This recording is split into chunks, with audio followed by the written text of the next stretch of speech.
Welcome back to Desk Careers, everybody. I'm so excited to bring another amazing guest to our spotlight. Today we welcome Karishni Damania, who is the Student Experience and Career Officer at Curtin University here in Dubai. Welcome, Karishni. Hello, how are you? I'm well. Thank you for joining us today. It's really exciting to bring another careers practitioner to our platform and not just talk about your career journey, but also hear some of your insights on how you help the youth in exploring and discovering their career aspirations. Definitely. Super. Lovely to be here. Let's start right at the beginning for you. When did you know that you wanted to be a career officer? When did you know that helping the youth was something that you wanted to do? All right, I have a very long journey. It was a horizontal growth for me up until I became a careers coach. It all started where one of my mentors, Mrs. Nargish Khambata, who is currently the principal of one of GEM schools, she pushed me into the careers adventure of my life, and she believed that I could do something like this, which is where I found my calling. And as a person who didn't venture out too much into career counseling even at school, even though I had a career practitioner at my school, but I was just a very I was just a student who was involved in a lot of career co-curricular activities rather than academics. So I didn't concentrate then. I went haywire for a while. I did marketing for a lot of time. Uh, and then I got into education. I got a licensing as a careers coach from NCDA. I'm still doing my level 3 and will complete soon. And yeah, that's about it. It's been an uplifting journey since then. I'm doing a lot of things, wonderful things with you as well. So it's been amazing. And I know that as a younger teenager, you mentioned about the core subjects, but more specifically, you were more of a science subject driven student. What were you most interested in the sciences? And how do you feel that that helped you on the journey to where you are today? All right. So here I want to address all the parents. There was a very in Indian culture, we have a lot of parents involved in our career decision, and I had my parents involved in mine, and they thought that taking science would broaden my prospects of getting a better career option, because I wasn't sure then. And as of now, I completely agree with them. But as a teenager, I was reluctant. I like a lot of teenagers who don't agree with their parents. I didn't agree, but I still took it up, thinking that I wasn't sure. Um, if you compare my career choices or my subject choices to what I'm doing now, there isn't much of a relation to science, definitely, but it did help me broaden my prospects, getting to know a lot of other things, letting me know what I really don't want to do rather than knowing what I want to do. So it was more important for me, like how, as a career practitioner, even you'll agree, we motivate students to go for internships. They might not like it, but that's a good thing, because then they'll know what they don't want and then go towards what they want. So it was more like a learning lesson for me of something that I don't want to do. So yeah, it's not a lot of connection between science and what I do now, but yes, I'm glad I took it. Really interesting journey that you're describing of sometimes the youth don't know what they want to do, and one of the ways to help them is to help them identify all the things that they don't want to be doing, and that brings them a little bit closer to it. Seeing as you're reaching out to parents as well, what other tips can you advise parents or educators wanting to help the youth with career direction? All right, so we'll start with parents. A lot of parents feel the need of imposing, I'm not saying all, again, a few of them feel the need of imposing what they wish to do on their children, seeing that they are capable of it. Sometimes it's not all about capabilities, sometimes it's not all about the skills you have, but also about the interest that the student has. They might be excellent with math, but they might not want to do it as a 24/7 job. And it's all right.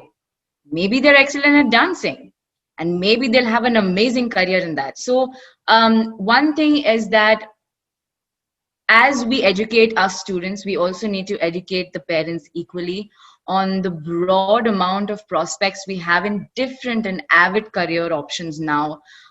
There is data science, there's data analysis, there's finance, accounting, of course, then there is architecture, being a doctor, there's fine arts, there's performing arts, and there are so many more. There's being a tattoo artist.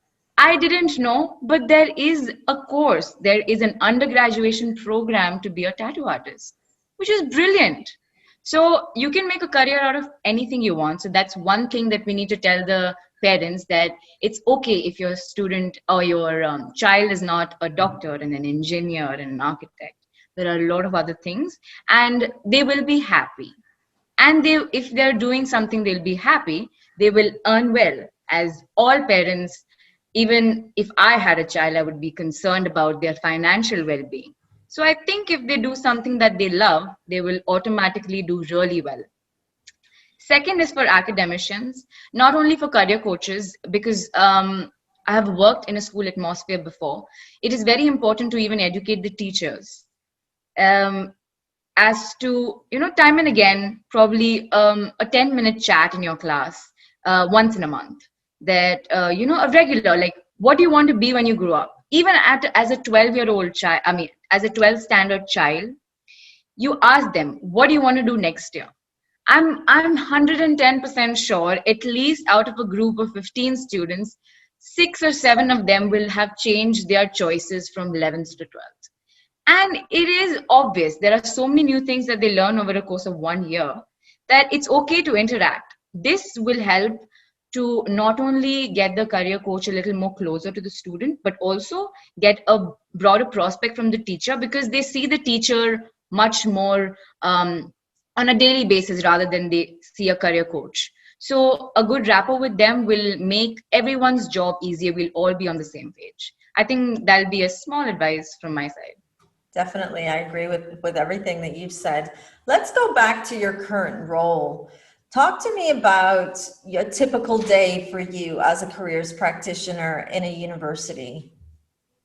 All right. So I currently work at Curtin University, Dubai, as their student experience and careers officer. I was initially brought in to do a lot of career coaching, where I take one-on-one sessions with students.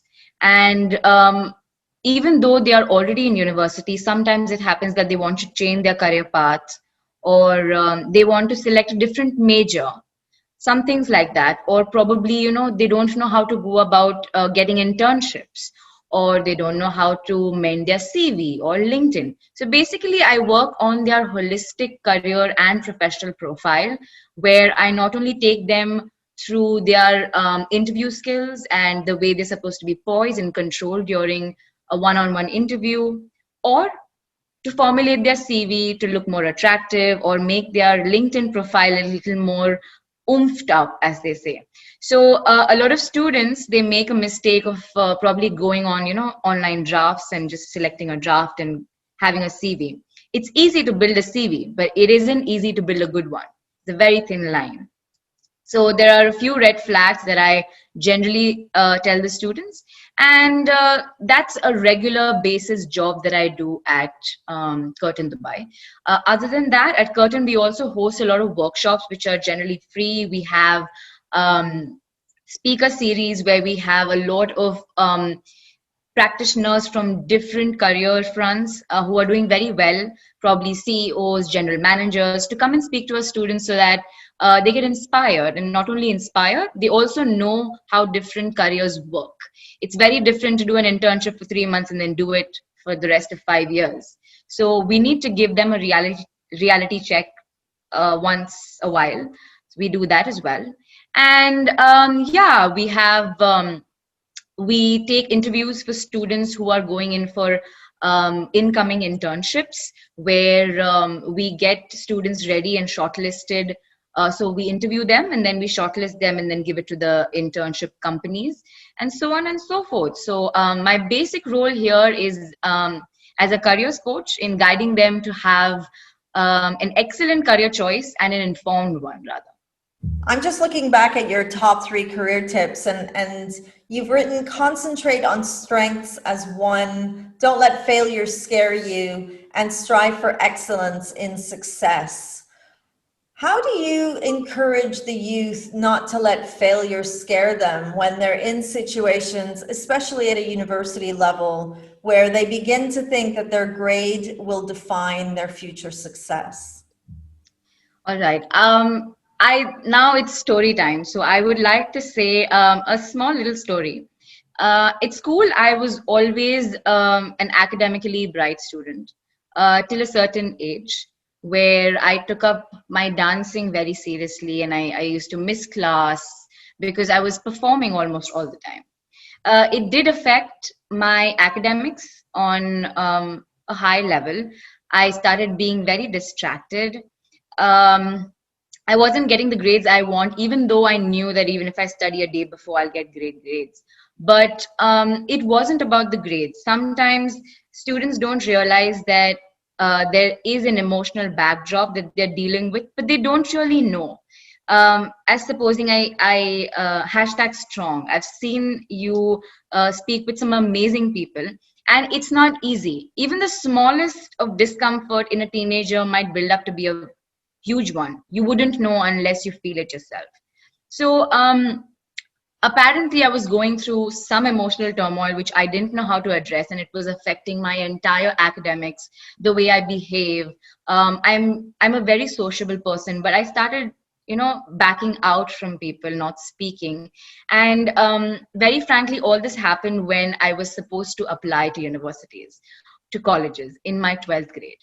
It didn't uh, it wasn't a very good thing in my books to add up, and it affected the universities I could apply to. I didn't know what I was going to take. I was absolutely confused. And I thought of taking up architecture just because my parents told me. Or I actually went for a seminar and I thought, it's very interesting, I'll take it up. I didn't end up finishing it. I did it for a very short time, for a few months. I was really good at it, but I didn't enjoy it. I got excellent grades. I stood second in class, but I didn't enjoy it. And then, after taking a few months break, I went on to do my bachelor's in business administration. And trust me, it was the best decision I could take. A lot of people told me that, oh, you're doing business administration, the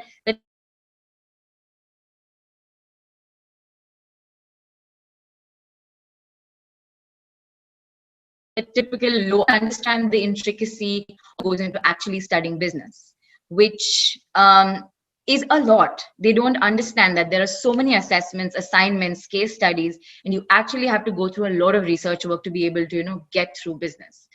And it really helped me in my career growth. I got into a very lovely company, and in their management, I was able to build an entire chain of salons all by myself, which at a young age for me was a big achievement. I started working at the age of 18, so I was actually studying and working at the same time because I had to fund my own education. But to come back to your question, if you don't get good grades in 12th, in 10th, it isn't the end. It isn't. Don't think that, oh, I didn't get good grades, I'm not going to make it in life. You will. But there is no two ways of hard work. If you have to get somewhere, you need to work hard. I didn't put in that kind of effort in 12th grade, even though I knew I could. I let something hold me back, and I didn't think talking to someone was going to be helpful. If something is bothering you, talk to the right kind of people. Let them guide you. It's all right to ask for help. It just takes one sentence or just one word. Please help me. That's it. So, all I want to say to students who don't get good grades or are struggling with academics as of now, it's all right, but it's always all right to ask for help as well. If you're getting 40%, trust me, with that help, you'll get onto 65. And it's all right because it's the best that you gave your best, and that's what you got out of it, and you're going to do great in life. So there's nothing, not even grades, that can hold you back. So don't let failure set you back. It's just about Not. consistency and staying resilient and reaching out for support. Interesting and very, very much needed advice for the youth. Talk to us about your career aspirations. Where do you see yourself heading in the next few years? So my career aspiration is staying in education, definitely. I look to be a life coach. I want to be able to have a lot of people hear my voice, a lot of people hear my journey. I have a lot of stories to say. I've had huge downfalls in life which have made me and got me to where I am today. That's the reason why I believe that failure can never stop you. There was a point of time where I really felt that there is no coming back to normal. I just didn't believe in myself. Everything was dark.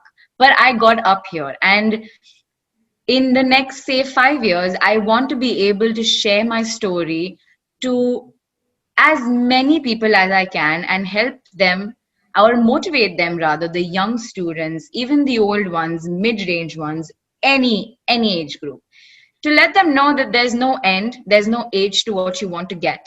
um, I want to be able to help students who aren't very sure about their career, to help them to mold themselves, even in, even in careers like performing arts. Educate them on less conventional career options. So I want to be able to talk to them about that, and I hope I see myself on the big screen soon. So I want to be able to go out on YouTube, and I love talking to a lot of crowd. I'm good at oration, so I want to kind of use that my skill to my advantage, as they say. So I'd like to see myself there. Incredible. And I love asking this question to professionals, because it shows the youth that we never stop striving for aspirations, and there's always another milestone just ahead of us. Thank you so much, Karishni. That was a really, thank you so much, insightful conversation. I loved hearing about your journey, and thank you for those tips as well. And that brings us to the end of another incredible careers conversation. Today we spoke with Karishni Damania, who is the Student Experience and Careers Officer at Curtin University here in Dubai. I'll see you all at our next Desk Careers Digital Spotlight.